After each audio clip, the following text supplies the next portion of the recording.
The tech world right now feels like it's not just moving fast, but accelerating into entirely new territory, doesn't it? Oh, absolutely. Everything's in flux from where we work to how we earn, and the seismic, almost dizzying impact of AI is, well, it's right at the heart of it all. Okay, let's unpack this. Exactly.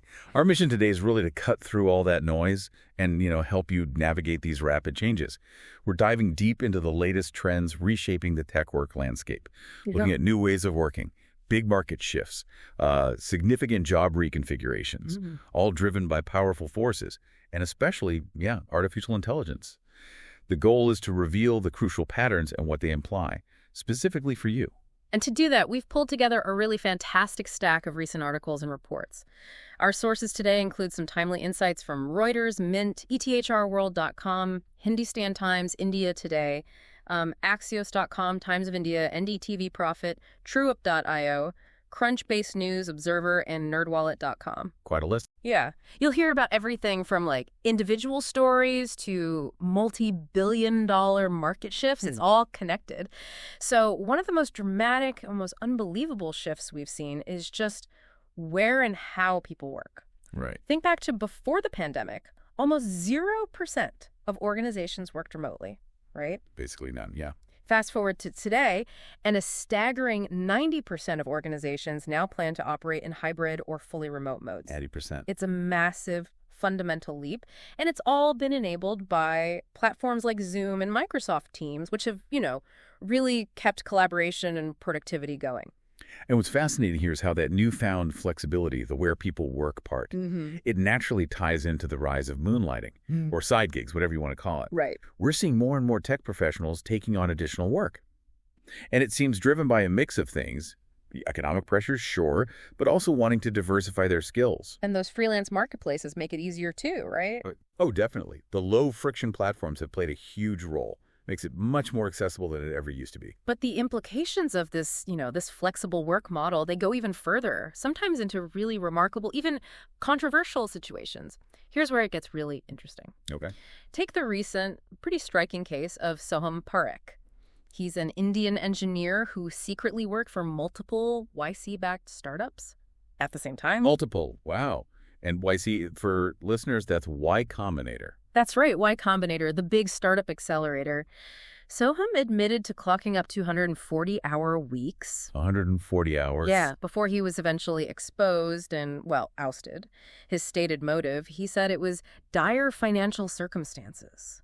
It really makes you wonder about the pressure individuals are under, doesn't it? It absolutely does. And, that specific case highlights a much bigger conversation companies have been grappling with for a while now. If we connect this to the wider corporate world, you see really different approaches to moonlighting. Think back to 2022. Infosys, at first, they fired employees caught moonlighting, a pretty strict stance. Right, I remember that. But then, interestingly, they revised their policy. They started allowing side projects if you got prior approval from your manager in HR. Ah, okay, so a shift there. Exactly. Suggests they're acknowledging, that work dynamics are changing. But contrast that with Wipro, also in 2022. What did they do? They terminated 300 staff. They found out about unauthorized second jobs through government employment records, Right. and their chairman famously called it plain and simple cheating. Wow, cheating. That's a strong word. So very different philosophies there. Very different. Do our sources give any sense of which approach is working better? The flexible one versus the rigid one for keeping talent or driving innovation? Seems crucial right now. Well, the sources suggest that companies leaning into flexibility, even cautiously like Infosys did, they seem to be having more luck with retention, especially for that in-demand tech talent. Makes sense. Seems less about a simple yes or no to moonlighting now, and more about managing transparency and potential conflicts of interest. That Infosys pivot, it kind of indicates a broader industry recognition that the old 9-to-5 single-employer model, it's evolving. Companies have to adapt if they want to keep skilled people who are looking for more autonomy, maybe diversified income. Okay, so while individuals are navigating this new flexibility, sometimes taking on extra work, there's this other massive force reshaping everything. AI. Exactly. Artificial intelligence, bringing both, huge opportunities and pretty significant disruption, especially visible on Wall Street. You just have to look at Nvidia. July 9th, 2025, Nvidia made history. First public company to briefly top $4 trillion market cap. Incredible number. Isn't it? Their stock surged about 287% over just 2 years. all driven by this explosive demand for their AI chips. The scale of that growth is almost hard to grasp. It truly is.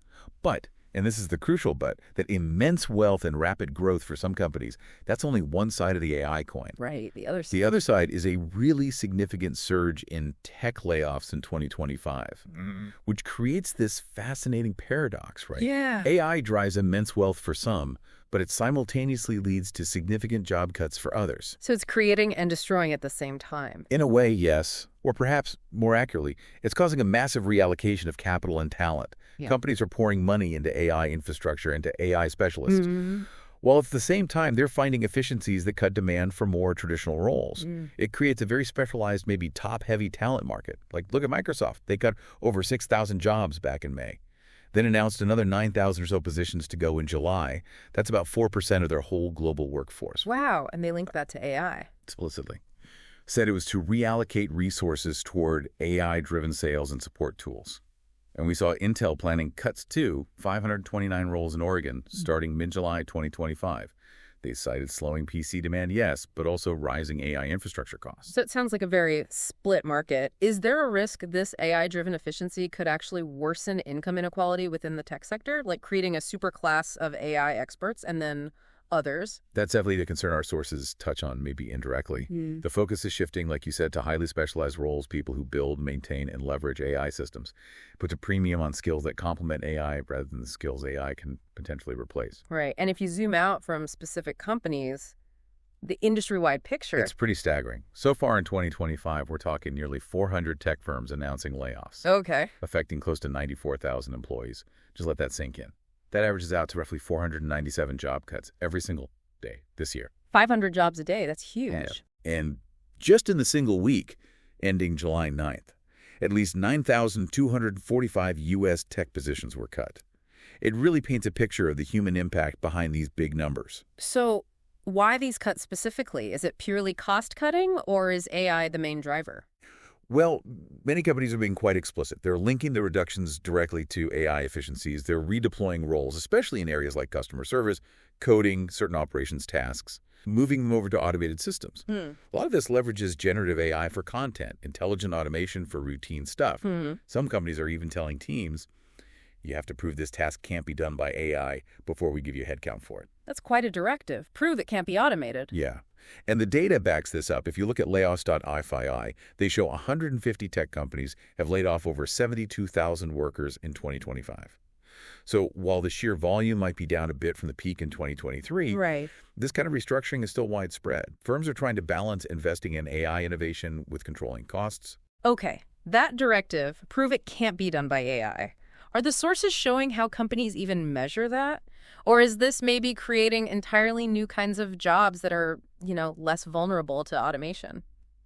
It seems like an evolving process, based on the sources. The shift often involves moving towards roles that need more critical thinking, creativity, complex problem solving, emotional intelligence. The human stuff. Exactly. Skills that are uniquely human, or maybe skills involved in orchestrating AI, rather than doing tasks AI can just replicate.